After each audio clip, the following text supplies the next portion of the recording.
ये बात तो हम सब जानते हैं कि एल्बर्ट आइंस्टाइन हिस्ट्री का सबसे बड़ा जीनियस था। इतना जीनियस कि वो अकेला ही हजारों साइंटिस्ट से ज्यादा दिमाग लड़ा सकता था।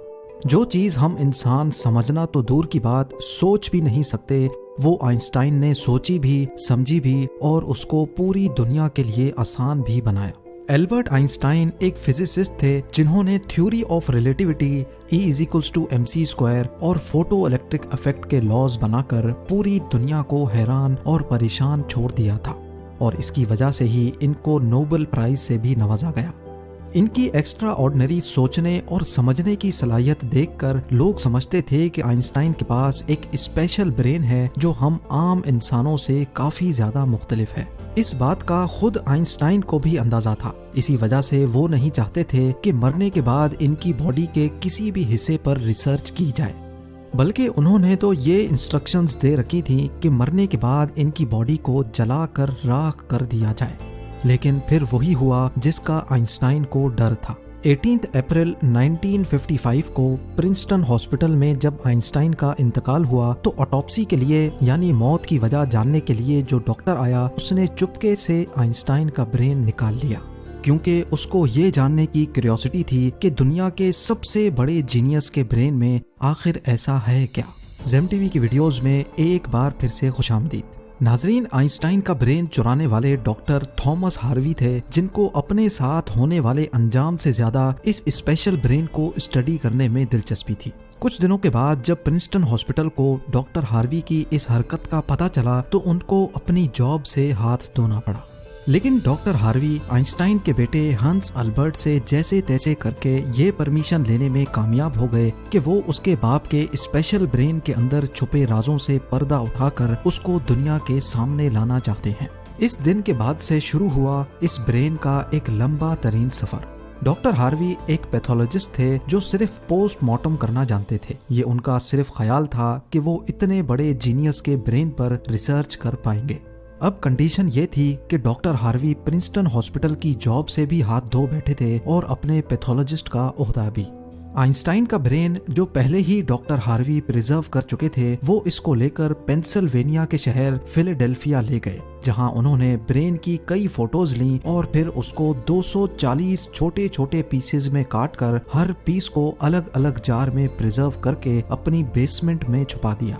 इसी मसले को लेकर डॉक्टर हार्वी का अपनी बीवी के साथ कई बार झगड़ा होता रहता था, क्योंकि उनकी बीवी अक्सर ये धमकी देती थी कि वो इस ब्रेन को उठाकर कहीं फेंक देगी। एक दिन झगड़ा इतना बढ़ गया कि दोनों मियाँ बीवी को डाइवोर्स लेकर अलग होना पड़ा और डॉक्टर हार्वी ब्रेन लेकर कैंसस के शहर विचिटा चले गए, जहां वो एक बायोलॉजिकल टेस्टिंग लैब में मेडिकल सुपरवाइजर की नौकरी करने लगे और यहाँ वो अपने फारिग टाइम में आइंस्टाइन के ब्रेन पर खूब स्टडी करने की कोशिश करते। इसके बाद कई बार वो अलग अलग जॉब छोड़कर मुख्तलिफ शहरों में ये ब्रेन लेके घूमते रहे। कई साल गुजर चुके थे लेकिन डॉक्टर हार्वी आइंस्टाइन के ब्रेन पर कुछ खास रिसर्च ना कर सके।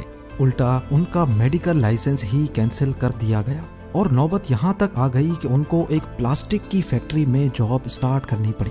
तभी उन्होंने पहली बार एक अच्छा फैसला किया कि वो इनके ब्रेन के अलग अलग हिस्सों को दुनिया भर के बेस्ट न्यूरोपैथोलॉजिस्ट के पास डिटेल्ड रिसर्च के लिए भेजेंगे। लिहाजा उन्होंने ऐसा ही किया। 1955 में ब्रेन चोरी होने के 30 सालों के बाद यानी 1985 में पहली बार आइंस्टाइन के ब्रेन पर एक स्टडी पब्लिश की गई। इसके बाद अगले 28 सालों तक इस जीनियस ब्रेन पर दुनिया भर के न्यूरोपैथोलॉजिस्ट ने कई स्टडीज पब्लिश की, जिनमें बताया गया कि आइंस्टाइन का ब्रेन आम इंसान के ब्रेन से काफी डिफरेंट था। सबसे बड़ा डिफरेंस ब्रेन के कॉर्पस कैलोसम नामी हिस्से में पाया गया। अब यहाँ ये जानना जरूरी है कि इंसानी ब्रेन दो अलग अलग हिस्सों में डिवाइडेड होता है। इंसान जो भी काम करता है वो ब्रेन के एक हिस्से में पहले प्रोसेस होता है और फिर ब्रेन हमारे जिस्म के उस हिस्से को सिग्नल देता है। लेफ्ट ब्रेन हमारे जिस्म के राइट हिस्सों को कंट्रोल करता है, जबकि राइट ब्रेन हमारे जिस्म के लेफ्ट हिस्से को कंट्रोल करता है। इसके अलावा 90% इंसानों का लेफ्ट ब्रेन बोलने, समझने, मैथमेटिकल कैलकुलेशंस और राइटिंग यानी लिखने के दौरान काम करता है, जबकि राइट ब्रेन के पास क्रिएटिविटी, शेप्स को पहचानने, आर्ट और म्यूजिकल स्किल्स की जिम्मेदारी होती है। अब आप भी ये सोच रहे होंगे कि इस सब में कॉर्पस कैलोसम का क्या काम है। फर्ज कर लें कि आप कीबोर्ड पर टाइपिंग कर रहे हैं या फिर मोबाइल फोन पर। इस दौरान हमारे दोनों हाथ टाइपिंग करने में बिजी हैं। कुछ अल्फाबेट्स हमारा सीधा हाथ टाइप कर रहा है तो कुछ उल्टा हाथ। टाइपिंग के दौरान आपके लेफ्ट हैंड से एक मिस्टेक हुई तो आपने फौरन अपना राइट हैंड इस्तेमाल करके उस मिस्टेक को इरेज किया। तो इसका मतलब ये हुआ कि जब हमारे राइट ब्रेन से मिस्टेक हुई तो उसने लेफ्ट ब्रेन को फौरन सिग्नल देकर वो मिस्टेक ठीक करवाई। ब्रेन के दोनों हिस्से आपस में जिस चीज के थ्रू कम्युनिकेट करते हैं उसको कॉर्पस कैलोसम कहा जाता है। और आइंस्टाइन का कॉर्पस कैलोसम आम इंसानों के मुकाबले में कुछ ज्यादा ही बड़ा था, यानी उनका लेफ्ट और राइट ब्रेन का आपस में बहुत स्ट्रॉन्ग कनेक्शन था, जिसकी वजह से आइंस्टाइन एक ही वक्त में काफी कॉम्प्लेक्स प्रॉब्लम्स और सिचुएशंस को इमेजिन कर सकते थे। कॉर्पस कैलोसम के बड़े होने के अलावा आइंस्टाइन के ब्रेन का पैटर्न भी आम इंसानों से काफी मुख्तलिफ था और रिसर्चर्स का मानना है कि इसकी वजह से ब्रेन में न्यूरॉन्स का फ्लो काफी बेहतर था। न्यूरॉन्स के अच्छे फ्लो होने का मतलब है कि इनकी मैथमेटिकल कैलकुलेशंस की पावर काफी ज्यादा स्ट्रॉन्ग थी। Albert Einstein complex mathematical problems को बगैर पेन और पेपर के अपने दिमाग की मदद से ही सॉल्व करने की काबिलियत रखते थे। न्यूरॉन्स ज्यादा होने की एक और वजह भी रिसर्च पेपर्स में बताई गई। जब आइंस्टाइन के ब्रेन का वजन किया गया तो उसका वजन 1230 ग्राम था, जबकि आम इंसानों का 1400 ग्राम होता है। रिसर्चर्स का मानना है कि इनके ब्रेन की लाइनिंग काफी पतली थी, जिसकी वजह से इनमें ज्यादा न्यूरॉन्स पाए जाते थे। लेकिन सबसे बड़ा सवाल अभी भी वही था कि क्या आइंस्टाइन ऐसे स्पेशल ब्रेन के साथ पैदा हुए थे या इनके पैदा होने के बाद इसमें चेंजेस आई। जांच के बाद मालूम पड़ा कि एल्बर्ट आइंस्टाइन जब पैदा हुए थे तो वो पूरे 5 सालों तक बोल नहीं सकते थे, जबकि दूसरे बच्चे 2 या 3 साल की उम्र में बोलना शुरू कर देते हैं। जब उन्होंने बोलना शुरू भी किया तब भी वो ज्यादा बोलना पसंद नहीं करते थे, बल्कि हमेशा अपनी सोचों में ही गुम रहते थे। उनके पास चीजों को मेमोराइज करने की पावर काफी कम थी, यहाँ तक कि उनको सिंपल मैथ्स के टेबल भी याद करने में मुश्किल होती थी। वो मैथ्स और नंबर्स को लॉजिकल तरीकों से प्रोसेस करने के मास्टर थे, ना कि उनको रट्टा लगाकर याद करने के। स्कूल लाइफ में बाकी हर सब्जेक्ट में आइंस्टाइन फेल होते थे, सिर्फ मैथ्स और साइंस वो वाहिद सब्जेक्ट्स थे जिसमें आइंस्टाइन के नंबर्स सबसे ज्यादा आते थे।